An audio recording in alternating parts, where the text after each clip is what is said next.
So how do you start to bring these into your classroom? And then we'll talk about what are some of the answers to this probe. Okay. So for each unit you teach, as with everything else, I always say start small. Start with something simple, and then you can always build off of that later. So what I always encourage folks to do if they're first starting off with a cross-cutting concept, think about a unit that's coming up maybe in March or even in April.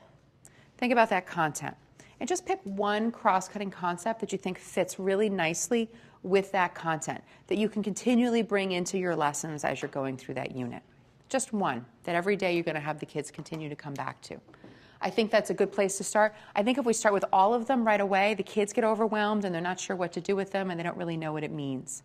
If we start with one at a time, bring one into the first unit, let them really get to know and understand that one well, and then in the next unit, bring in a second one, and now they've got 2 in their repertoire that they can work with, and then over time, as you continue to bring them in, over time they'll have all 7 of them in there.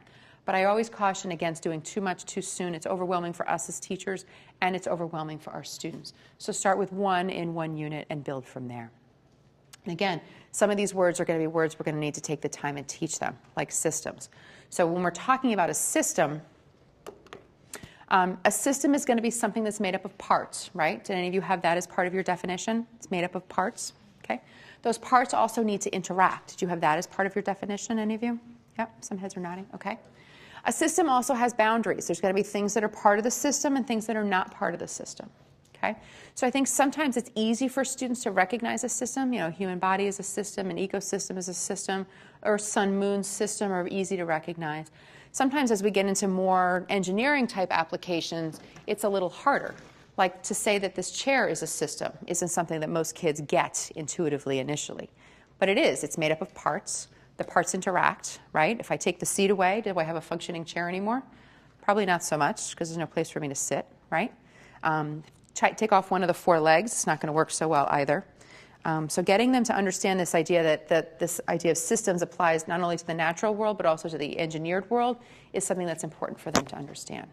Okay? One of the things I struggled with when I was first bringing cross-cutting concepts into my classroom was that I would have the best laid plans, right? I would say, okay, so we're going to make a connection back to systems. I'm going to talk about this. And I'd go through and I'd teach the lesson. And as I'm saying goodbye to the kids, I'd go, oh, I forgot to talk about systems. I forgot to have them bring it back to systems. So what I started doing is posting that around the room. I had a little Post-it note on my on my screen on my computer that said systems, and it had the question that I wanted to ask kids, and I'd have it up in the room. I just found that I needed a lot of reminders to remember to bring this cross-cutting concept into the classroom. Okay. If you look on page 25, you have a variety of different questions that you can ask aligned to different cross-cutting concepts. And I think this is a good way to start bringing this language into your classroom as well.